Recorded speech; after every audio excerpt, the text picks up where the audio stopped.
Walt Whitman एक ऐसे author जो अगर नेट का एग्ज़ाम दे रहे हैं तो आपको पढ़ना है, पीजीटी का दे रहे हैं तो आपको पढ़ना है, केवीएस पीजीटी टीजी दे रहे हैं तो आपको पढ़ना है, डीएसएस भी आप दे रहे हैं एग्ज़ाम तो भी आपको इनको पढ़ना है, वेरियस आरपीएससी हो, यूपीएससी हो, ओवरऑल इंग्लिश लिटरेचर का कोई भी एग्ज़ाम आप दे रहे हैं तो आपको पढ़ना ही है, भले ही आपके सिलेबस में ना हो। जैसे टीजीटी का है, स्टेट लेवल का जो टीजीटी है, यूपी टीजीटी, उसमें नहीं है तो यहाँ ये बैठकर मत सोचना कि वॉल्ट विटमैन हमारे सिलेबस में नहीं है तो हमें इनको नहीं पढ़ना है। ये ऐसे ऑथर हैं, बहुत ही कम इनको पढ़ना चाहते हैं स्टूडेंट्स, नहीं पढ़ना चाहते हैं, अटक कर ही रह जाते हैं 2-4 पॉइंट पर, लेकिन ये ऐसे ऑथर हैं जिनसे क्वेश्चन बहुत ही ज़्यादा बनता है।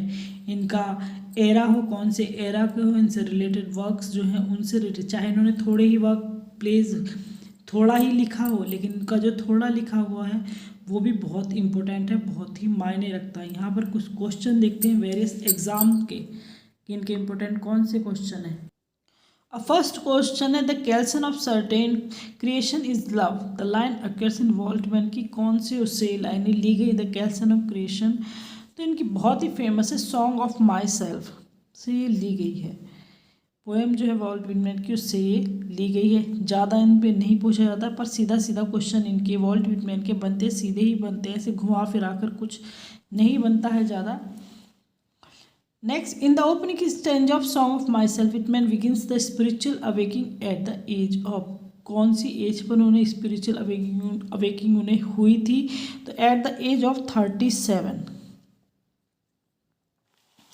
नेक्स्ट क्वेश्चन है Walt Whitman song of myself was first included in, जो सॉन्ग ऑफ माई सेल्फ है फर्स्ट इंक्लूड कहाँ पर हुआ, तो लीव्स ऑफ ग्रास। अगर वे वॉल्ट विटमैन का लीव्स ऑफ ग्रास आपको ज़रूर पढ़ना है, एनालाइज करना है, इसके क्वेश्चन हो, इसकी स्टोरी हो, इसकी हिंदी हो, इसकी इंग्लिश हो, इसकी जो लाइन्स हो, सब कुछ आपको पता होनी बहुत ही ज़रूरी है क्योंकि सबसे ज़्यादा क्वेश्चन इसी में से बनते हैं। नेक्स्ट, इनकी जो पोएम है ओ कैप्टन माई कैप्टन, सबका पढ़ा हुआ होगा जिन्होंने 10th इंटर जो कर आ रहे हैं, सभी का पढ़ा हुआ होगा ओ कैप्टन माई कैप्टन जो इनकी पोएम है।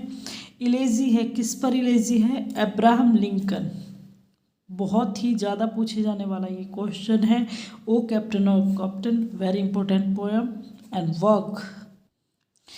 Walt Whitman compose the poem O Captain my Captain after Abraham Lincoln जो थे, उनकी डेथ के बाद में अब्राहम लिंकन, अब ये नहीं कि कोई नहीं जानता हो इन्हें, हर कोई जानता है, जो इस लेवल का एग्ज़ाम दे रहा है वो ज़रूर इसको जानता है। एसिनेशन इन 1805, द पोएम इज़ क्लासिफाइड, इलेजी है, मॉर्निंग पोएम है। इलेजी क्या होता है, शोक गीत होता है। टू ऑनर क्या है इन्होंने अब्राहम लिंकन को जो 16 प्रेसिडेंट रहे हैं यूनाइटेड स्टेट के। अब यहाँ पर तो ये आ ही गया है। The poem was first publish in the pamphlet sequel drum taps, यहाँ तक ही इम्पोर्टेंट है। प्रेसिडेंट कहाँ के हैं ये नहीं पूछा जाता, सीधा यही क्वेश्चन है होता कि ओ कैप्टन माई कैप्टन किसको डेडिकेट की गई, किसके लिए लिखा गया, क्या है, इलेजी है तो अब्राहम लिंकन के लिए लिखा गया है, बस इतना इम्पोर्टेंट है। अब 4 क्वेश्चन है, 3 क्वेश्चन मैंने बताया, पहला नेट में आया, दूसरा भी नेट में आया, तीसरा केवीएस पीजीटी में आया, चौथा क्वेश्चन डीएसएसबी पीजीटी का आया। अब यहाँ पर पीजीटी है जो स्टेट लेवल का पीजीटी होता है उसका एक क्वेश्चन है। तो देखिए स्टार्टिंग के 4-5 क्वेश्चन ही अलग अलग एग्जाम में से बन गए हैं। Who is known as the word of democracy किसको कहा जाता है, तो वॉल्ट विटमैन को कहा जाता है। बस सीधा क्वेश्चन यही काफ़ी है। अब यहाँ इनसे रिलेटेड कुछ पॉइंट देखें जो सारे इंपॉर्टेंट है। द रिप्रेजेंटेटिव पोइट किसे कहा जाता है, वॉल्ट विटमैन को, very very very important. I am the poet of the body and I am the poet of the soul, Whitman. अब पिछली वीडियो में मैंने आपको कमला दास का बताया था, कमला दास की एक लाइन है I am the sinner, I am not the Sinner, इस तरह से जो लाइनें आती वो कहती है आई एम सिनर। लाइनों में फ़र्क देखना, यहाँ पर आई एम द पोइट है, वो कहती है कमला दास जी कहती है I am the sinner, I am sinner, I am saint, I am the beloved and I am the betrayed. ये कहते हैं I am the poet of the body and I am the poet of the soul. बहुत से student मैंने मेरे देखे हुए हैं, कई बार ऐसा हो जाए जो स्टार्टिंग के स्टूडेंट होते थे कि वो इसी में ही अटके रहते थे कि वो ये सोचते थे कि ये कमला दास की ही लाइन है, वॉल्ट विटमैन पे इतना ध्यान नहीं जाता है कि उसी की लाइन है, तो ज़्यादातर वो यहीं पे गड़बड़ कर देते थे।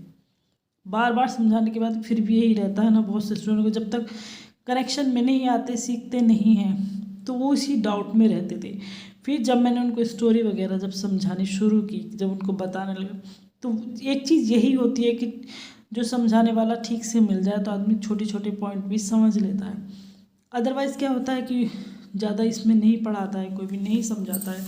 ये दो लाइनें ऐसे हैं कि दोनों अगर एग्ज़ाम में दी जाती हैं तो वॉल्ट विटमैन के साथ कमला दास का नाम मेनली दिया जाता है, या कमला दास के साथ विटमैन का नाम दिया जाता है, सिर्फ इस क्योंकि एग्जामिनर भी इस चीज़ को पॉइंट को जानता है कि कहीं ना कहीं इसमें कन्फ्यूजन होगा ज़रूर।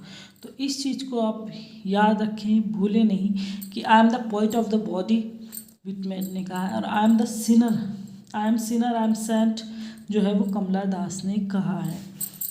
नेक्स्ट क्वेश्चन, व्हेन ग्लिब्सगर अपीयर फर्स्ट 36 एज थी उनकी। यहाँ drum taps 1865 series of poem from the pen of, drum taps किसने लिखी है? वॉल्ट विटमैन ने लिखी है। I accept reality and dare not question it material is first and last embering, who wrote किसने कहा? ये विटमैन ने लाइक है। सबसे ज़्यादा इंपॉर्टेंट फिर यहाँ ही आती, leaves of grass appear on the 4th of July 1855। तो यहाँ पर इनके कुछ इंपॉर्टेंट क्वेश्चन थे जो आपको अवॉइड नहीं करने, इग्नोर नहीं करने हैं।